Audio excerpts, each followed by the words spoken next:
ઓછામાં ઓછા 5 લાખ રૂપિયા આપણા છોકરા વ્યાજ ચૂકવતા છે રોજ. તમારે સર્વે કરવો જ કરી લેજો.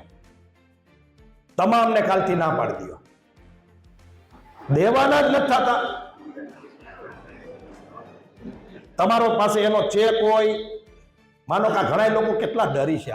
આપણા ગામમાં આપણી જમીન હોય વારસાની, અને એને સોદાખત કરી દીધી, જમીન લઈ જવાનો અહીંયાથી. આવવાનું તો દીકરાને અહીંયા છે ને ખેતી કરવા. જો તમારી યારે સમાધાન ન કરે તો મનોજ પનારામાં થઈ જાવ. તમારે થોડીક હિંમત બતાવવી પડશે. બીજું, દર મહિને ભેગા થાવ. કાંઈ ન કરી શકો તો કાંઈ નહીં, અહીંયા નહીં, એકાદું મોટું ગામ હોય, અહીંયા ભજીયાનો પ્રોગ્રામ રાખો, 50 પટેલિયા ભેગા થાવ, 200-500 જણા ભેગા થાવ, અને દર મહિને આ જ મુદ્દા ઉપર તમે 2 વર્ષ આ કાર્યક્રમ હલાવશો ને, એટલે આવતા 15-20 વર્ષની પાછી શાંતિ થઈ જશે. અને જે મિત્રોએ વાતો કરી ને, એ તો આવતા દિવસોની કરી. હું એમ કહું છું કે આજે શું, અત્યારે આપણે જે ગળાડૂબ આ વ્યાજ ચક્રમાં ફસાઈ ગયા છે. અને જો બીજી વાત કરું, આમાંય 15-20-25 છે હો.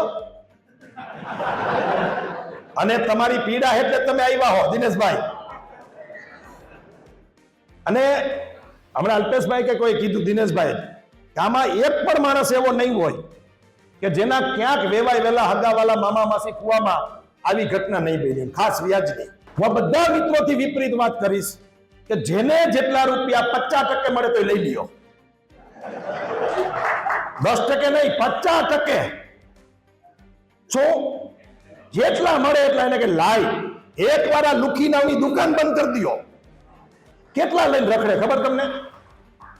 આ ગામના સારા ઉદ્યોગપતિના દાનના પૈસા જેટલા છે ને, એટલા એ બધા પાસે નથી. આપણે એની પાસે બૂચ મારવાનું ચાલુ કરો. કેમ ભાઈ, અમુક માથાભારે જ્ઞાતિના લોકો પૈસા નથી દેતા. તમારી પાસે ગમે તેટલો રૂપિયો હોય તો અમુક લોકોને તમે પૈસા દો, વ્યાજે ઉછી ના દો. આપણે ઊંધું, મેં મારી સિસ્ટમ ઊંધી છે. હવે ઈ એમ કહેવા જોઈએ કે પટેલના છોકરાને જુગાર રમાડવો નથી. શું કામ? હારી જાય તો મારા બેટા બૂચ મારે છે. ઈ એમ કહેવા જોઈએ કે પટેલના છોકરાને 10% વ્યાજે દેવા નથી. હારી જાય અથવા તો લેવા જાય તો પોલીસ કેસ કરે છે. પટેલોની દીકરીઓનો ચારો ન કરાય, નહીં તો મારી ભાંગી નાખે. અને મિત્રો, આ બધું મેળવવા માટે એક ઓલું ભજન છે કે મફતમાં નથી મળતા સંતને સંતપણા, એના મૂળ ચૂકવવા પડતા. એમ પાટીદાર સમાજના મેળવવું હોય તેનું મૂળ ચૂકવવું પડે. 2-5 ને જેલમાં જવું પડે, 2-4 ને ઓછા કરવા પડે, અને પ્રી પ્લાનિંગ સાથે કરવું પડે. કાયદાને જો કાયદો વાપરતા તો આપણે કાયદો વાપરતા શીખવું પડે. કાયદો 2 બાજુની તલવાર છે, આમે કાપે ને આમે કાપે. હું તમને ચેલેન્જ મારીને કહું છું કે આ તાલુકામાં કોઈની જમીન લખાઈ ગઈ હોય, કોઈએ ચેક આપી દીધા હોય, કોઈના ચેક ઉપરના કેસ ચાલુ હોય, અમારા બેટા કરે શું? પૈસા તમે પૂરા આપી દો, કાલ ચેક આપી દઈશ કહીશે, અને પછી આપે ને પછી ચેક રિટર્નની ફરિયાદ કરે. તમારું સોદાખત હોય તો એવા ટાઈમે પૈસા લઈ જાય કે કાલ આપણે કેન્સલ કરી નાખશું, પછી સોદાખત કેન્સલ ના કરે. માનતી હવે અહીંયા ક્યાં ઘાણી કરે સમાજમાં? અને હો તો આવડો કોઈ આમ તો, અને કે અમારે તો ન હોય મીટિંગમાં સમાજને. કાં તો કે અમને કે અમને નડે ને. પણ ના, ખોટી વાત છે.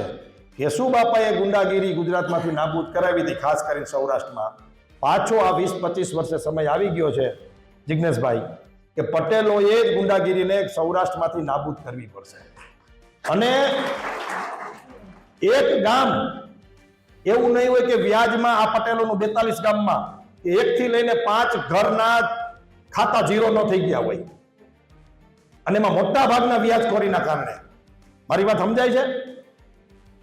એકેય ગામ 42માં એવું નહીં કે 1 ઘર અથવા તો 5 ઘર આ વ્યાજ વટાવાળા એના જમીન નહીં લઈ લીધી હોય.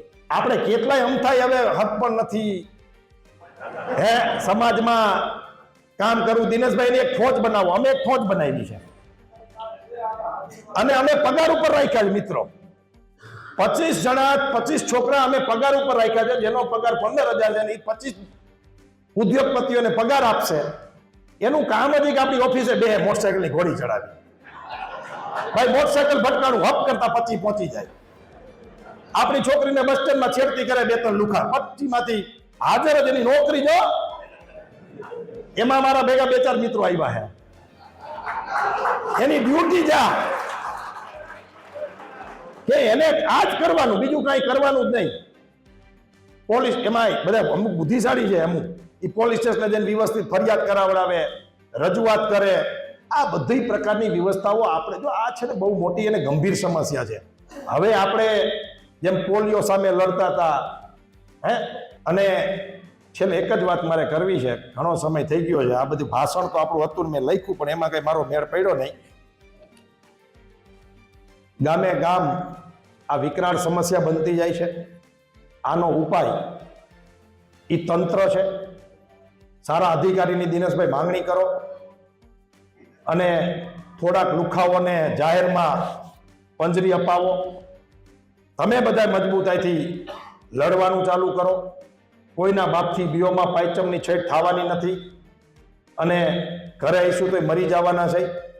અને ઓલા મારી નાખે તો ક્યાંક સૌજીભાઈને યાદ કરી છે, કેશુ બાપાને યાદ કરી છે, કોઈક યાદ કરશે ને તો ઘરના યાદ કરવાના નથી. એટલે બહુ બીવાનું બંધ કરી દો.